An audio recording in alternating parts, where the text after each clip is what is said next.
চলছে লোকসভা ভোট, আর এই ভোটের মাধ্যমেই ঠিক হয়ে যাবে আমাদের দেশের পরবর্তী প্রধানমন্ত্রী কে হবে। তবে তার আগে বলুন তো, আমাদের এই ভারতবর্ষের সবচেয়ে ধনী রাজ্য কোনটি?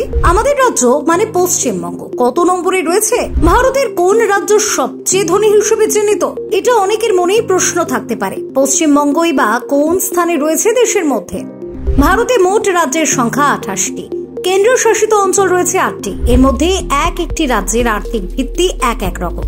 কোন রাজ্যের আর্থিক ক্ষমতা তার জিএসডিপি প্রোডাক্টের উপর নির্ভর করে থাকে, আর সেই অনুযায়ী ভারতবর্ষের সবচেয়ে ধনী রাজ্য হলো মহারাষ্ট্র, যার রাজধানী শহর মুম্বাইকে বলা হয় দেশের বাণিজ্যের রাজধানী।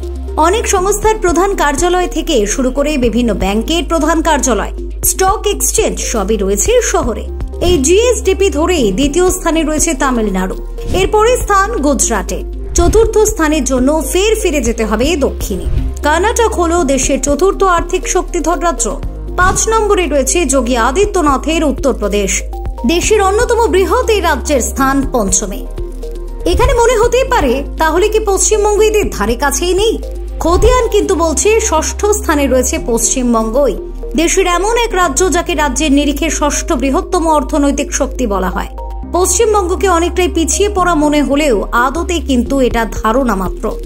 একদিকে সমুদ্র, অন্যদিকে বরফে মোড়া পাহাড় নিয়ে পশ্চিমবঙ্গ অবস্থানগতভাবে অত্যন্ত গুরুত্বপূর্ণ। এই রাজ্যের সঙ্গে একাধিক দেশ সীমান্ত ভাগ করে নিচ্ছে, ফলে একাধিক দেশে স্থলপথ বাণিজ্যের জন্য সিল্ক রুটের ক্ষেত্রেও পশ্চিমবঙ্গ গুরুত্বপূর্ণ। সেই সঙ্গে উত্তর পূর্ব ভারতের রাজ্যগুলির সঙ্গে যোগসূত্র বজায় রাখছে পশ্চিমবঙ্গই। এই রাজ্যের হাত ধরেই উত্তর পূর্বের রাজ্যগুলিতে পৌঁছানো সম্ভব, আর তাই এই দেশের একটি গুরুত্বপূর্ণ জায়গা নিয়ে রয়েছে আমাদের বাংলা। ফিউরো রিপোর্ট, ডক্টর টাইম।